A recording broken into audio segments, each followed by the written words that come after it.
The story happened with my cousin Ken. That year, Ken dropped out of school early and drove a coal truck with his father.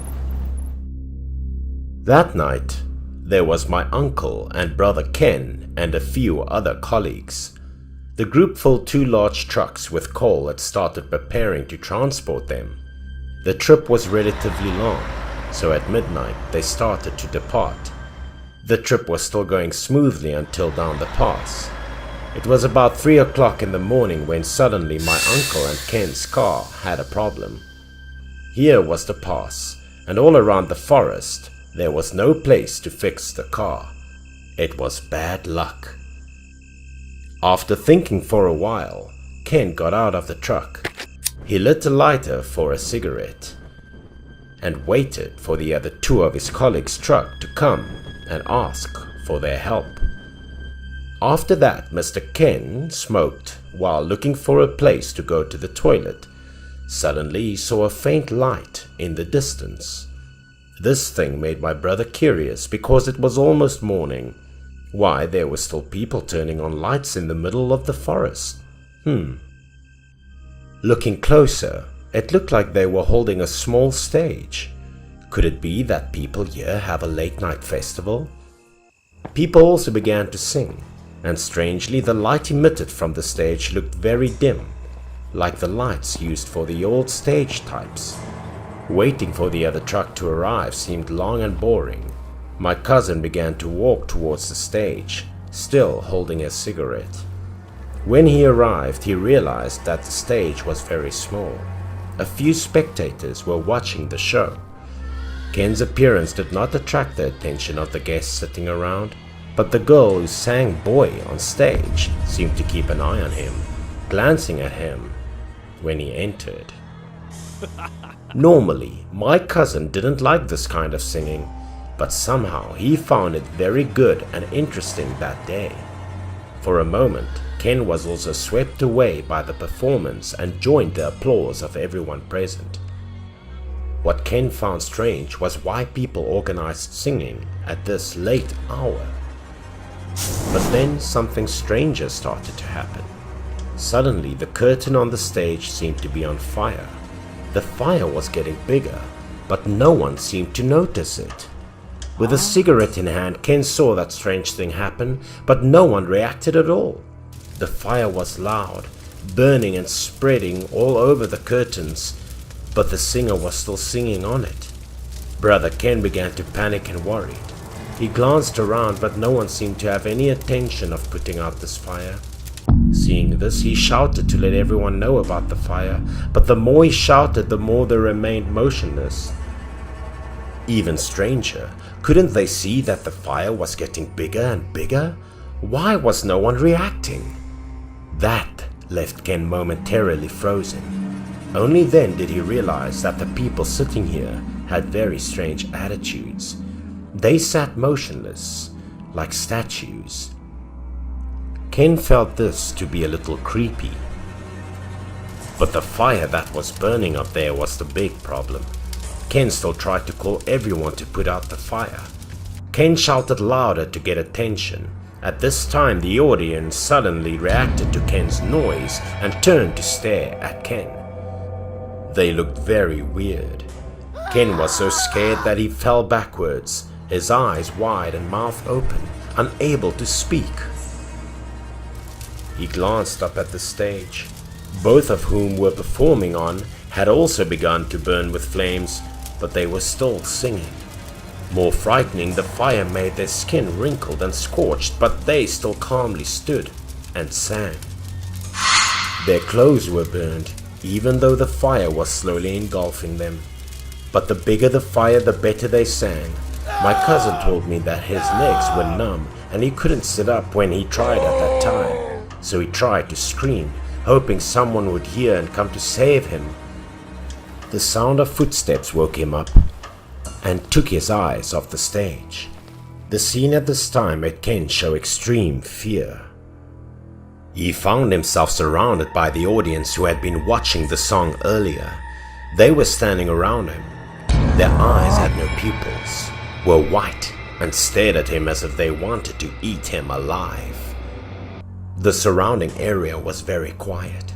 The truck of the older colleagues hadn't arrived yet, and his father was busy repairing the broken truck above.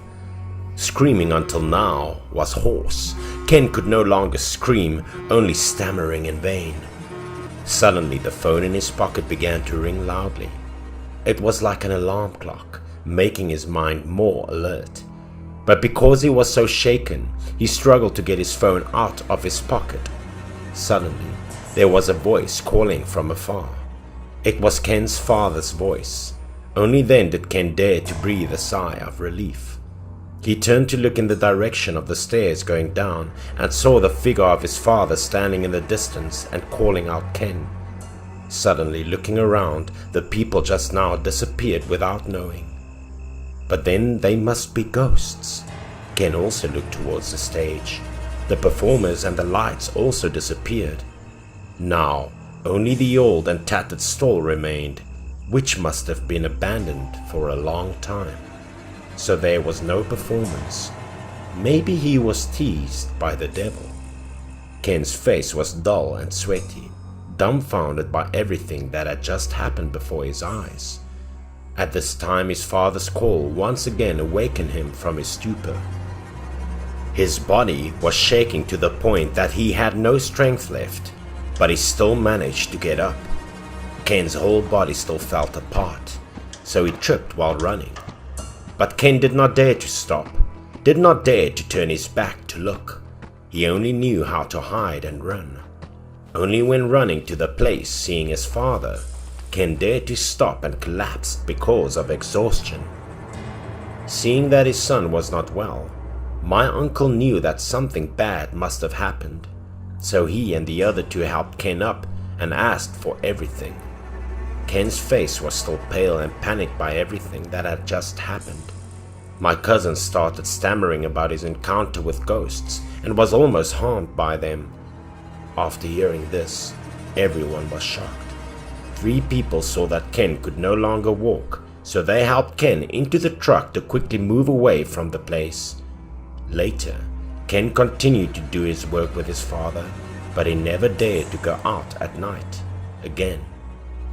Only later, when he ran that route many times, he heard people living nearby tell him that many years ago, a singing troupe had set up camp here to prepare to open a stage to perform for the people in the village to listen. But someone smoked and accidentally let the cigarette butts fly into the performance equipment, causing a fire. But it was late at night. Everyone was sleeping. No one knew. And then both the tent and the stage burned down.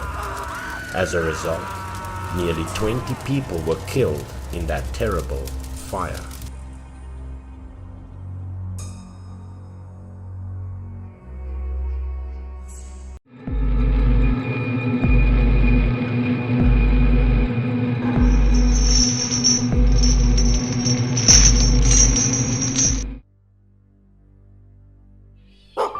This story happened 10 years ago when I was just a kid and lived with my parents in the countryside. At that time, my village had an old 2-story house. If it hadn't been abandoned, it would have been the biggest house there. Every time I was passing by that house, it always strangely motivated me, like someone inside was inviting me to enter. This house was always locked up with a big chain. The windows were covered fully with plywood boards. That summer, I had a long vacation. The other kids and I had the opportunity to cause all kinds of mischief. After doing some odd chores in the house, at noon I asked my paternal grandmother if I could go out to the field to play with my friends. At first it seemed that she didn't want to let me go, so I persuaded her for a while. In the end, she agreed. But I had to go home before sunset, and she also carefully told me that I must stay away from that abandoned 2-story house. At the center of the village, Chin and Sue were waiting for me. Seeing me, the 2 of them happily invited me to play hide and seek. As we played under the blazing sun, the 3 of us were full of sweat and smelled quite bad. Sue suggested going home to shower and then meet again at night, but Chin still wanted to play. At that moment, the three of us were passing by the abandoned house. The two of them dared each other to go inside the house to explore, because they so rarely had the opportunity to hide from the adults and their control over us visiting places like this. At first, I was a bit hesitant because I remembered my grandma's commands, but I didn't want to be left alone, so I rushed in after them.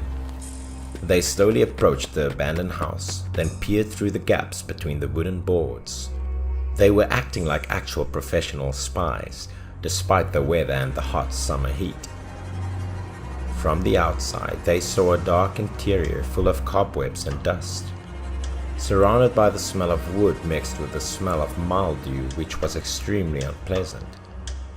Then the two of them disapproved the house disappointedly because they couldn't find anything interesting. At that moment, the chain lock on the door for some reason suddenly broke off and fell to the ground.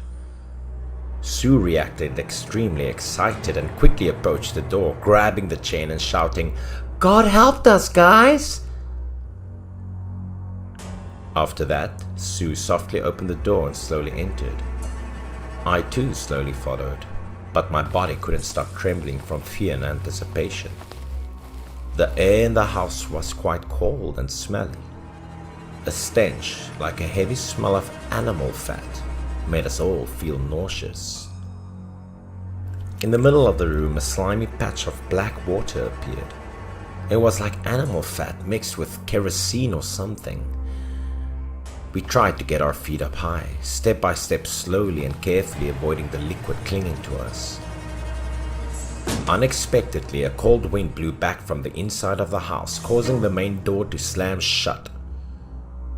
Sue and I dreadfully rushed to the wooden door, using strong force, but unable to open it. Now, when we looked back down on the ground, the two of us were really shocked to see that the chain, which was broken, now was somehow whole again. Meanwhile, inside the house, a burning smell came from somewhere. I involuntarily turned around and saw a fire burning into what seemed like animal fat. We watched the fire grow larger and gradually we started feeling scared. Sue and Chin shouted and then banged on the door loudly, but the door did not move a bit. Then we tried to pry open the plywood at the door, but we did not get any good results until finally. At this point, Chin desperately suggested that we all run upstairs and find a place to escape. Although I didn't want to, this was the only way. We all tried to squeeze away from the hot sparks, hurrying up the stairs to reach the upper floor. Upstairs, the smoke was already dense. The higher we went, the stronger the stench was. Black animal fat covered the whole wall. The indoor air was getting less and less. Despite the difficulty to breathe and tired bodies, we still had to force ourselves to climb. But when we started climbing, a horrific thing appeared. Perhaps this was also the mystery that the adults in the village had been hiding from everyone for a long time. There was a monster whose body was covered with black animal fat that was stuck to a wall. When it heard our screams, knowing about our presence, the monster immediately used all its strength to tear itself free, bringing along splashes of dark blood. We panicked and ran downstairs. However, another monster appeared downstairs, which was crawling upwards towards us. This monster lay flat on the ground, raising its long black arms as if trying to grab us. We stood blankly in the middle of the stairs. From behind us, the fat monster was quickly rushing to grab Chin's neck. The monster waiting in ambush below then reached out to grab Sue's right ankle. Only I was lucky and safe at that moment. However, before we got our fighting spirits up, 2 or 3 other monsters appeared below. So I took up the courage to launch a pulse upwards past Chin and the monster, which was hugging his neck tightly. The whole hallway was now engulfed by darkness and white smoke. Concerned about the 2 of my friends, I paused slightly, turned around and examined it. Then I saw both Sue and Chin at this time turning into monsters and no longer mastering their actions anymore. I had no choice, so I quickly turned around and rushed forwards, running while panicking and crying loudly. At that moment, another monster appeared right in front of me, blocking the way, but strangely, this monster just stood there. Then it screamed a few sounds that made the bricks on the ceiling fall down in pieces. I was scared, rushing into a nearby room to escape. In the room there was a large window which was covered by plywood panels, but a patch was broken enough to reveal light rays from outside. Now the monster was standing right at the door. With no other choice left, I jumped and slipped through the tiny opening. As soon as I peeked out, I encountered a new obstacle. I suddenly realized that I was on the second floor of the house. But looking inside, the greasy monster was already getting closer to me. Somehow the black grease on the monster's body dripped down, revealing a man's gentle face. I was so scared that I lost momentum and fell from the second floor of the building onto the ground. Luckily, there was a large heap of straw below me. I fell with my back hitting the straw and then passed out in fear. After that, I did not remember anything. When I woke up, I found that I was in the hospital, surrounded by parents and my grandma. Nobody said anything, but I knew how worried they were. At that time, hearing the loud noises, people ran over and found me lying unconscious on the straw with Sue and Chin lying on the stairs full of animal fat. I told my mother and grandma everything. My grandma willingly took the opportunity to also tell me about the legend of this abandoned house. In the past, there was a man who came here from the city to open a factory producing animal fat. Employees were locked in the house by their bosses to focus on their work. Unexpectedly, one day a fire broke out. The fire was so swift because it was fueled by the animal fat and quickly burned down the entire building with the workers inside. After that, the owner also left to another place and the house was abandoned until now. Because no one wanted to disturb the unfortunate dead, the house has never been removed and existed until now.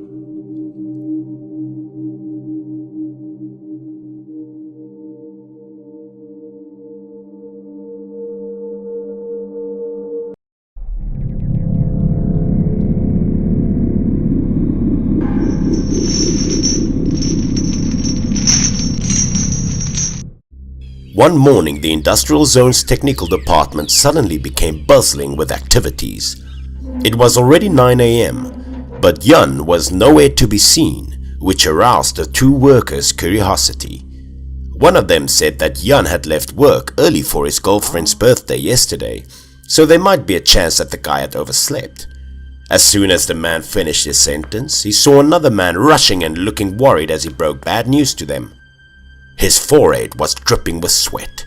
He told everyone that Yun had been rushed to the hospital as he was involved in an accident. Needless to say, everyone instantly rushed to the hospital to check on their friend. As they arrived at the place, they were relieved to find out that Yun was not in a critical condition. They quickly asked the doctors about his situation, as everyone felt worried when they heard Yun had fallen from a high story. Yun laid on the bed with his face covered with bruises and cuts, looking sorrowful as he couldn't move his body. Two of his friends asked him what had happened. Yun dilated his eyes. He looked scared as he told them about his encounter with a ghost. Yesterday, the man was invited to a birthday party. As he met the woman whom he once loved and found out that she had been married, Yun had drunk a bit too much. Feeling wasted, the man said goodbye to his friends and then walked back home. Yun staggered all the way home. He didn't even know if he was taking the right direction. As the man walked for a while, he stopped by a construction site and found out that the road ahead was under repair due to its bad condition. But Yun kept walking as he was too drunk. He bumped into a sign and fell next to a hole. Yun immediately panicked. He was very close to falling down the hole. He crawled near to it and looked down. Its depth scared him instantly. There were rocks and steel at the bottom of the hole. Despite being scared, Jan felt blessed as he had just escaped death. He angrily got up and released all his pent-up emotions to the sign as he kicked it down the hole. As it reached the bottom, the man laughed cynically as he was delighted to remove the thing out of his sight. All of a sudden, Jan wanted to vomit. The guy seemingly had drunken too much. He went to a corner and threw up. As the man finished his business, he felt so comfortable. However, right that moment, Jan heard a motorcycle sound from behind him. A couple was seen driving to the construction site at a high speed. Jan turned around in panic as he realized the two was heading to the large hole. But as soon as the man could react to it, a loud noise was heard. Sensing something awful had happened, Jan approached the spot, and the scene before his eyes immediately terrified him. A dreadful look appeared on his face. Sweat rolled down his cheeks as he grinded his teeth, knowing he had made a fatal mistake. The couple had fallen down the hole. Their bodies laid unmoving in a pool of blood. Their bike had been badly damaged. The two had died at the scene, and what was seen at the spot was extremely terrifying. Jan quickly ran away after witnessing the incident. Even though it wasn't his sole purpose, his actions had directly caused the two to die tragically. As he finally made his way back to the apartment building, he gently opened the door, carefully not to wake anyone, while praying that nothing bad would happen to him. He got on his bed feeling fearful, trembling, pleading for mercy. He even reassured himself that nothing bad would happen as it wasn't entirely his fault. The next morning, while his friends had left for work early, Jan was still half awake. He tried to sleep a bit longer and hoped what happened last night was just a bad dream of his. However, a few moments later he heard something growling behind him, and the room was taken over by an eerie atmosphere that made his skin crawl. As the man looked up, he instantly got startled by the horrifying scene of the couple dying in the hole last night. They were covered with blood as they screamed loudly and threatened to kill him. Jan shouted loudly. He covered himself with his blanket. It was indeed them. They were standing next to his bed, looking creepy. In a blink of an eye, the man opened his mouth widely as he wanted to eat Jan alive. Jan instantly jumped off his bed. He dodged the sharp nails of the dead couple and ran away in fear. But it was impossible for him to do it as the two were standing next to the main door. So he made his way to the balcony as it was the only way for him to escape. Jan looked down, his heart beat erratically as he was currently at the 7th story of the building. It would be nothing but suicide to jump down from this height.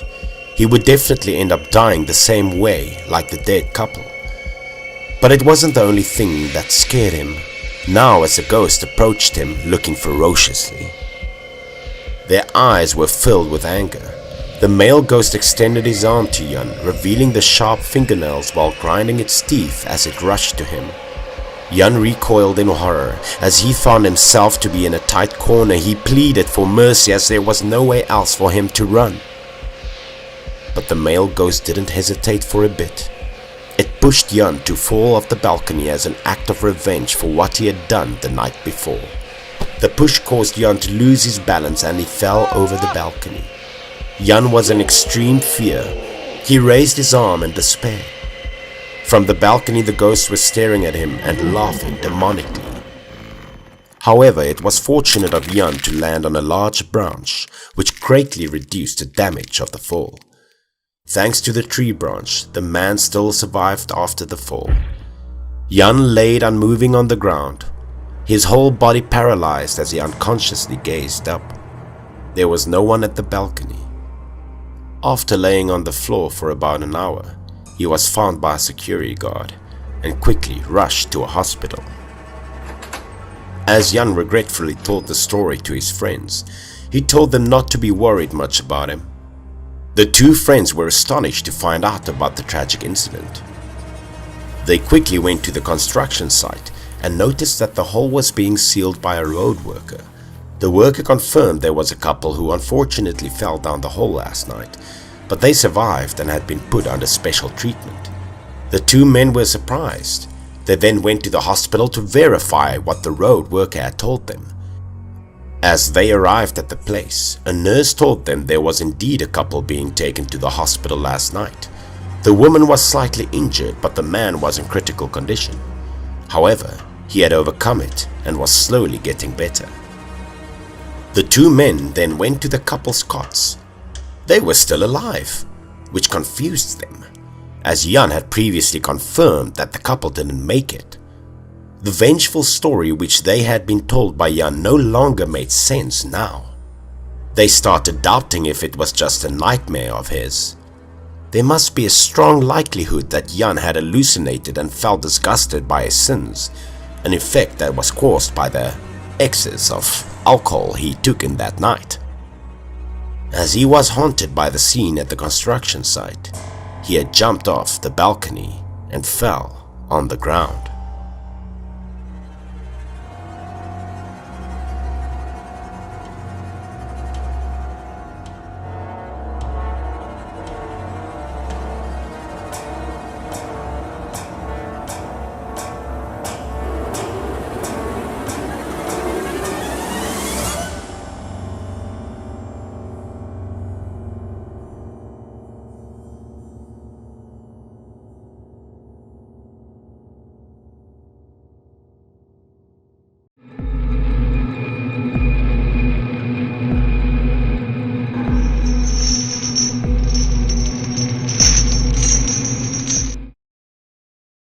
The story took place on July 21, 2010 in Taiwan in a commercial and residential building known as Zushi Tiansha.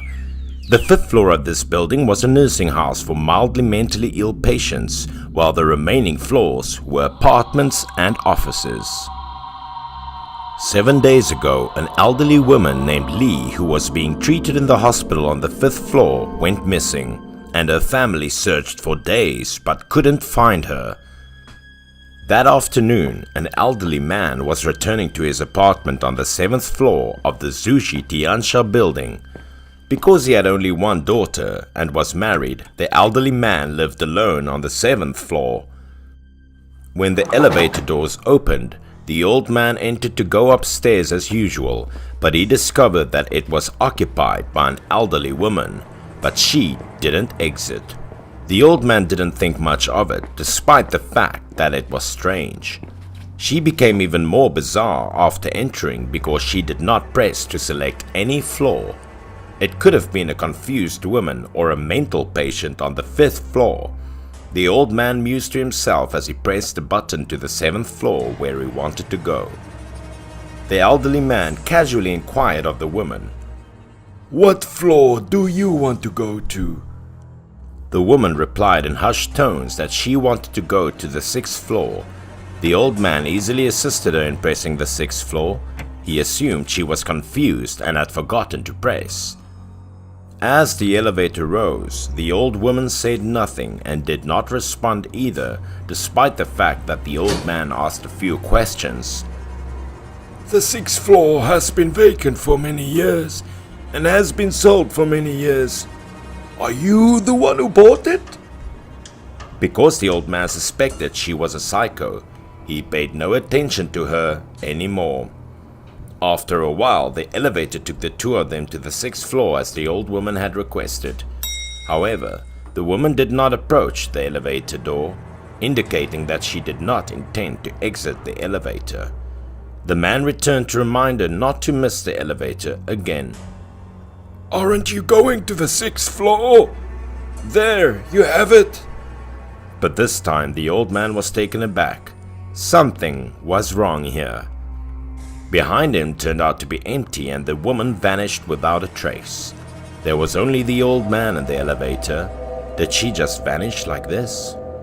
This time terrified the old man. He had no idea what he was in for. Could it be that what he saw just now was a ghost? Just as the old man was becoming perplexed, the elevator door behind him slowly opened, indicating that something was abnormal. The old man looked back instinctively. He was also on the lookout for any unexpected situations that might arise. And the old man saw a dark figure rushing towards him. He had no idea what was going on. But as soon as he saw the figure clearly, He was terrified. He couldn't believe what he was seeing in front of him. It was an old woman with a hideous face, her skin rotting and revealing a grey color, and her body emitting a strong stench. The old lady with white eyes gaped at him with a cynical look.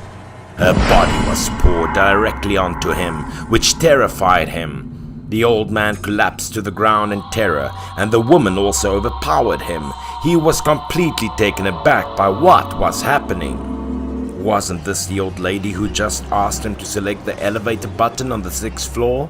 At the time, his reaction was perplexing. The old man had almost exhausted his remaining strength. From the other corner, the old woman's body was lying there, and he was leaning against the elevator's corner. He was terrified. But seeing the old woman's body lying on the ground, his legs were terrified and he couldn't stand up. However, he discovered another more terrible truth at this time. Because the old woman's body blocked the elevator door, preventing the elevator from running, with trembling hands he quickly took out his cell phone and dialed his daughter's number, pleading for assistance. However, the signal in the elevator was very poor. He didn't remember how many times he called, but it appeared that he was unable to obtain the signal. His daughter worked as an office worker for a foreign invested company at the time. She knew her father was in distress after receiving the call, so she immediately dialed 911. 20 minutes later, the police arrived at the Tianxia building where the old man was trapped and were attempting to help him. However, when the police and rescue teams arrived, they saw the situation at the scene and it was helpless because so many things were intertwined. The cops used the old man's daughter's cell phone to contact him and wanted to save him as soon as possible, and there was only one way to do so. That was drag the decomposing old woman into the elevator and restart the elevator. The old man shivered when he realized he'd have to pull that horrible corpse by himself, but there was no other option. He thought the ghost of the old woman was beside him, so he just had to move this horrible rotting corpse? He had no idea what to do. However, he was unable to move or leave. He didn't want to spend another second with this body because it was getting dark. When the night came, if he was still present to keep this corpse and remain this closed elevator, a ghost might appear at any time. With this in mind, the elderly man closed his eyes and dragged the body into the elevator. The elevator finally started running after dragging the body into the elevator room, but as soon as the door closed, this terrible old man and woman were trapped in the cramped elevator. Still haunted by the sticky sensation of the old woman's rotting corpse, he looked around and found it deafeningly quiet. The entire world seemed to have vanished, leaving only the old man to guard the terrifying corpse. The elevator went down for a few minutes, and the old man felt like he'd been there for a century. Finally, the elevator descended to the first floor where the old woman's body was being handled by the rescue team below, and the old man collapsed before stepping out of the elevator with the assistance of his daughter. An investigation revealed that the old woman's body was identical to Mr. Lee's, who went missing 7 days ago. The police obtained surveillance footage of the entire building and revealed information about the incident. On July 14, Miss Lee, an elderly woman receiving care at a nursing home on the 5th floor, ghostly pressed a button to enter the elevator on the 6th floor. Miss Lee stepped out of the elevator after it reached the 6th floor in case no one noticed.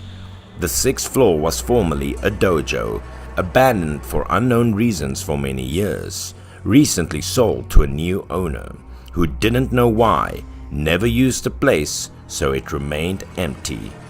However, because the owner was concerned about other people entering, he welded a small iron cage to the elevator position. Miss Lee discovered that the elevator door at the back was closed after exiting the elevator. Because of the gap in this cage, she couldn't squat or lie down. She could only stand like this, and no one noticed she was trapped there. Following the autopsy, she died of dehydration. Perhaps the old man's discovery of her body was proof that the spirit can guide the way.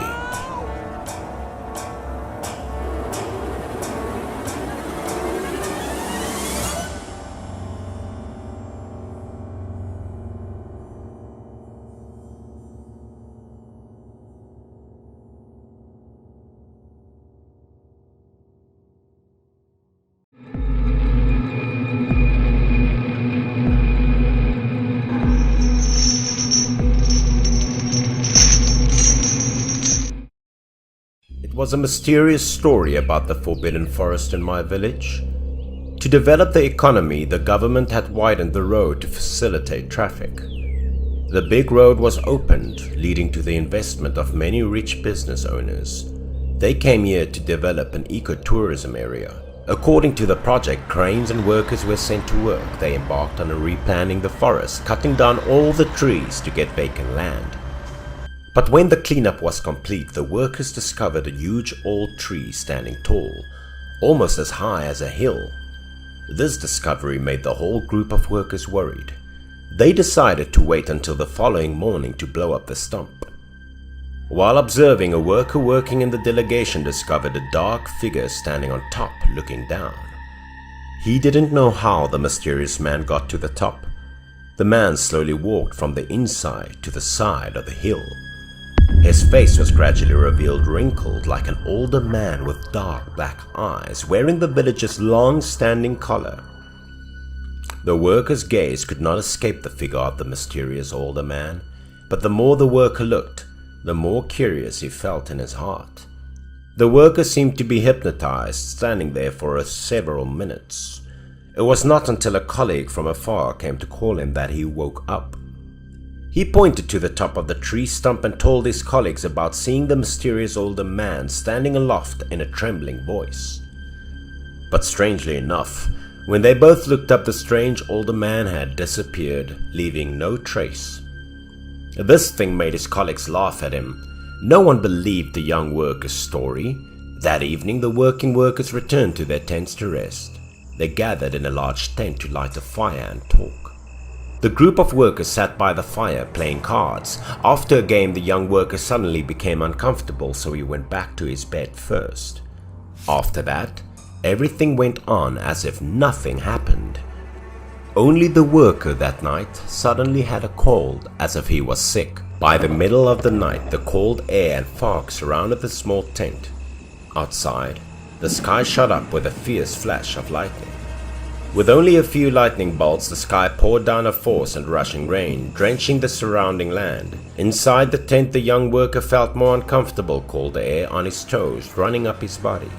This thing caused his whole body to tremble with each convulsion. He turned around slightly, just in time to sound off the tent zipper sounding like someone who was coming in, and started calling his name. The whispering voice at the head of the bed made the young man unable to sleep. He opened his eyes a little to see what was going on. The worker looked dreamily towards the door, saw that it was bright outside. The rain and wind pulled into the cold tent. A dark shadow was slowly walking towards him. The young man couldn't make out the face of the person standing in front of the tent. He could only feel as if this person was wearing a form of traditional clothing and a hat that had been around for a long time. The older man walked like a fly, slowly entered the tent, and walked back to the front of the worker's bed. This thing caused the worker to panic and sat up. The appearance of the older man at this time also appeared in front of the young man. He was sure that he had seen a ghost. The eyes of the older man suddenly turned red with anger. He opened his mouth wide, shouting to chase these workers away. The worker heard every word this man said, so he nodded in agreement in panic. He kept saying that he would go now and begging his spirit to spare his life, then sat up, looking around with a panicked look in his eyes. His screams woke up other workers who were sleeping around. Everyone was surprised and asked him what was wrong. The worker at this time seemed to regain some consciousness, pointed out to the door of the tent, and recounted the dream he had met earlier. When his colleague heard about it, he remembered the incident in the afternoon and got angry. pulled the blanket and aggressively got out of the bed, forcing the worker to take him out to check. The two took a flashlight and went straight outside, grumbled, making everyone in the tent nervous. But after only a few minutes of searching with the searchlight, both workers also saw something strange that they should not have seen themselves. The strange phenomenon before their eyes made the two men feel anxious. They crept back into the tent to guard and observe. Both of the workers held flashlights and pointed forward where there was a bright yellow light, like fire, right at the base of the ancient tree in the afternoon. But when they looked closely, the old worker thought it was just an ordinary fire that was being magnified by being too close to the tent, causing the young worker to see it wrong. He turned to blame the young worker for not being careful, disturbing the sleep of other colleagues. But the young man didn't care, pointing forward. The colleague next to him saw this and looked in the direction of the hand. Both of them panicked when they saw that they had not been near any ancient trees until now, but this strange thing gave the workers here a bad premonition. The group woke up from the tent together, equipped with protective gear, and ran towards the direction of the ancient tree. Here they saw a bright yellow fire was burning fiercely, but as soon as the team reached the place, this fire was completely extinguished. In front of the group of workers also appeared a large cave. The workers followed the path leading to the bottom and were shocked to discover that 2 coffins had been placed here. The team was confused by what they had just found. Everyone was panicking and extremely worried because the team did not know how to deal with these 2 coffins. While the team was busy trying to find a solution, there was a loud sound from the tents, sounding like broken rock, very scary, making the whole team of workers look back in surprise. The incident happened in front of the workers' eyes as quickly as the blink of an eye. No one had time to move, they just stood still and watched the big rocks rolling down from above. The rocky hill behind the tent suddenly moved. The ground also trembled. There was also a crackling sound from the hillside and the sound of dust pouring down below. Huge rocks poured down below, pressing on the small tents. In the blink of an eye, rocks were able to level the ground. This thing was like a giant rock man, smashing the tents in front of him with his hands. Those who were present to witness a strange and scary event at that time could not keep their composure and also knew in their hearts that they had just made a big mistake that was difficult to repair. The team was seen to be dumbfounded by the wreckage right in front of them for a long time, but the young worker alone thought that this was also a blessing, because if they did not go out, they would also be crushed to death by these giant rocks. Looking at the crushed tents and the working tools of each worker, no one could help but feel pity. After regaining their spirits, the workers immediately discussed with each other, figuring out how to handle the messy things here. People were divided into groups to work. One group actively called the management report. Another group started going out to see if there were any tools left. The current situation made outsiders sigh because the working tools were no longer usable, and they had to wait for support from the manager. The rest of the group in the cave checked the neck of the coffin. Everyone began to work together to open the coffin lid to check inside and discovered a set of remains. Based on the remains of the bones, this was the remains of a man buried here in the last century. In the place where the coffin was found, the workers also found a long-standing hat for the village officials. The hat on the ground surprised the young worker because it was the same hat that the older man he saw was wearing. Lately, I heard my grandmother recount that the place was formerly the burial place of old mandarins. Although many coffins had been excavated for a long time, there was still a coffin of the first official in the village inside. After this incident, the other group of construction workers all resigned because they were so scared. The project was also stopped.